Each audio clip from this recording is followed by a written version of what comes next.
তোমার তো আমার বাপের বাড়ি কাউকে কিছু দিলেই তখন আর হাত থেকে জলও গড়ায় না, তখন তোমার কাছে টাকা থাকে না। যা শান্তি করে খেতে দাও তো। শান্তি করে খাবে না? শান্তি করে খাবে না, খাও খাও, শান্তি করে খাও। তোমাকে না কতবার বলেছি আমাকে না জানি অনলাইন থেকে শপিং করবে না?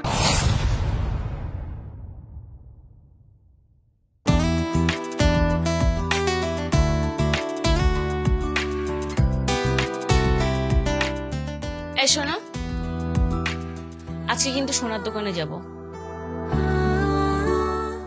সামনে রবিবারই অন্নপ্রাশন, বেবি আংটিটা আজকেই কিনে রাখতে হবে।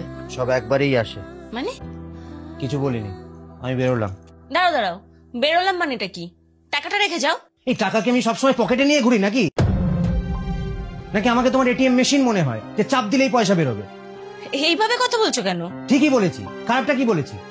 তোমার মামার ছেলের অন্নপ্রাশন, এত দূরের একটা সম্পর্ক, সোনার আংটি দেওয়ার কি আছে? হ্যাঁ, তোমার তো আমার বাপের বাড়ি কাউকে কিছু দিলেই তখন আর হাত থেকে জলও গড়ায় না, তখন তোমার কাছে টাকা থাকে না। আর অন্নপ্রাশন তো বছর বছর আসে না, সেখানে আমি যাচ্ছি, আমার তো একটা মান সম্মান আছে। তোমার মান সম্মান না তুমি ধুয়ে ধুয়ে খাও। দোকানে গিয়ে আমাকে স্ক্যানার পাঠাবে, টাকা পাঠিয়ে দেবো। যা খুশি কর তুমি। আরে কি হলো? টিফিনটা তো দেবে।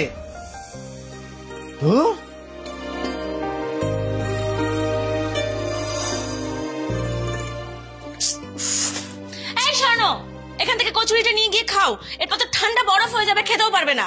আর তখন আমাকে বলবে আবার গরম করে দাও। আমি তো আছি বাড়িতে একটা চাকর, তোমার পোষা, সারাদিন কি করে আমাকে খাটানো যায় সেটাই বোঝো। এই তোমাকে না কতবার বলেছি আমাকে না জানি অনলাইন থেকে শপিং করবে না? অনলাইন থেকে এতগুলো টাকার শাড়ি অর্ডার করছো কেন তুমি?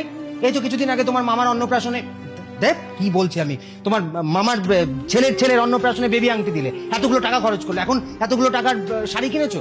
কি তোমার কি মনে হয় এটা কি বলতো? আমি কি আম্বানি? ওগুলো না আমি আমার জন্য কিনেছি তোমার দিদির জন্য।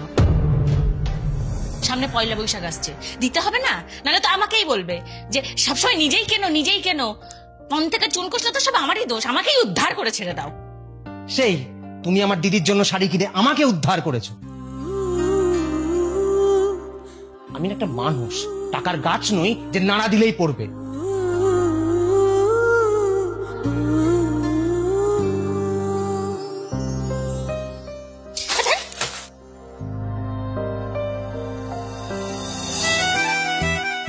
ফিরে গেছো? হ্যাঁ, বাড়িতে বেশ সুন্দর গন্ধ বেরোচ্ছে। কি রান্না হয়েছে? কি রান্না হয়েছে বলো তো? মনে তো হচ্ছে লুচি। একদম ঠিক ধরেছো। তুমি যাও, গিয়ে ফ্রেশ হয়ে নাও, আমি খাবারটা নিয়ে আসছি। যা যা যা যা।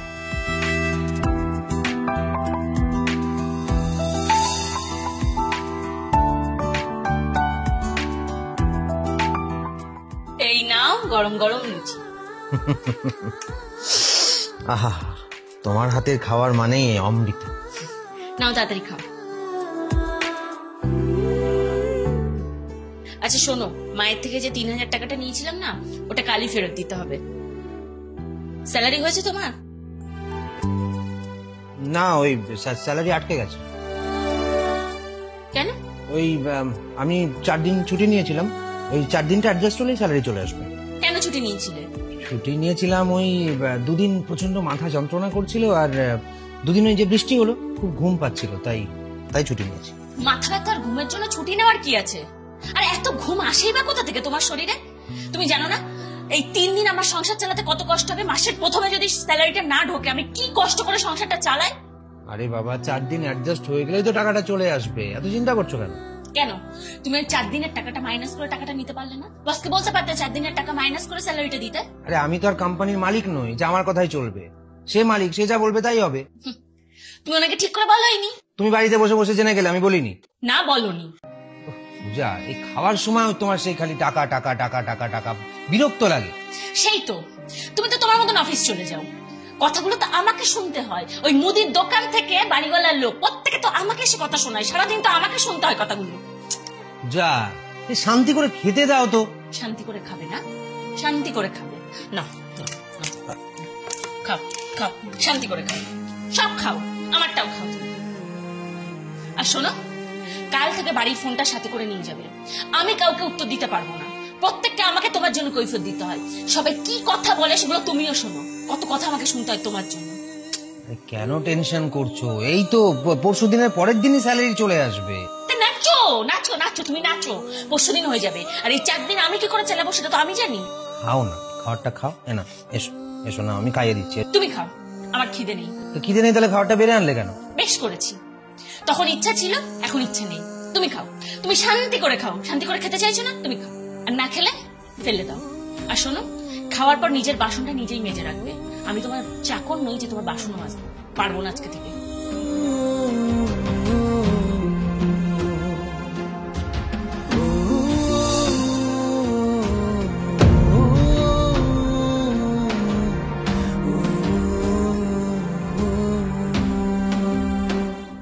কি ব্যাপার, তুমি যে বললে তোমার স্যালারি হয়নি, মিথ্যা কথা কেন বললে?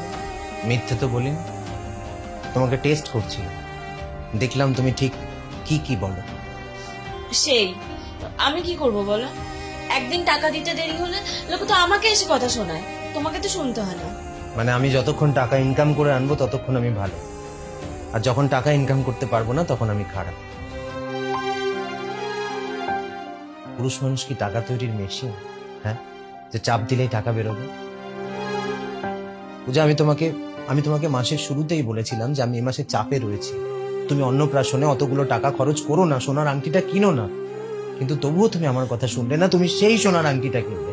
মাসের শেষে চাপে পড়লে তো, তোমার মায়ের কাছে 3000 টাকা ধার করেছো, এখন সেই টাকাটা তো আমাকেই শোধ করতে হবে। এই এক্সট্রা টাকাটা তো অন্য কেউ দেবে না। টাকাটা অনেক কষ্ট করে ইনকাম করতে হয়, সেটা তুমিও জানো। পাড়া প্রতিবেশী আত্মীয় স্বজন কে কি ভাবলো, কে কি বললো, তাতে কিচ্ছু যায় আসে না, কারণ তারা তোমার সংসারটা চালায় না, চালাই আমি, চালাও তুমি। তাই আমাদের ভালো থাকাটা ইম্পর্টেন্ট। ওজন বুঝে ভোজন করতে হয় পূজা, ওজন বুঝে ভোজন করতে হয় পূজা।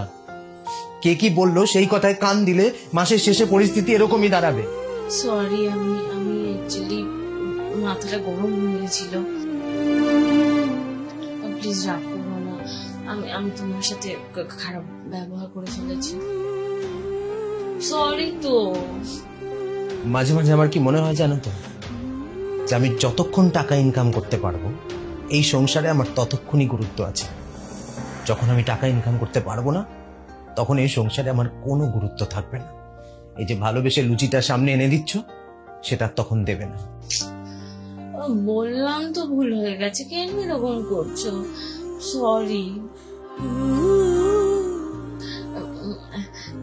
তুমি খেয়েছিলে পুরোটা? আমি খাবো না, আমি যা খাওয়ার ঠিক খেয়ে নিয়েছি। না, তুমি চলো, তোমাকে আমি আবার খেতে দিচ্ছি, আবার খাবে, চলো। আমি খাবো না। বলছি তো সরি, আর হবে না, আমি বুঝতে পারিনি, আসলে আমার মাথাটা গরম হয়ে গিয়েছিল হঠাৎ করে। এত কিছু চাপ তো আমাকে সহ্য করতে হয়, তুমি তো অফিসে থাকো, তোমাকে তো কেউ বলে না এগুলো। আচ্ছা আচ্ছা, সরি স্বর্ণ, প্লিজ প্লিজ ক্ষমা করে দাও। আসলে আমি সত্যি অনেক বাজে কথা বলে ফেলেছি, মুখে যা এসছে আমি তাই বলেছি। কথাগুলো তো আমাকে শুনতে হয়, তুমি তো থাকো না। আমি ভেবেছি কাল হয়তো আবার বাড়ির মালিক এসে আমাকে কথা শোনাবে। সরি স্বর্ণ।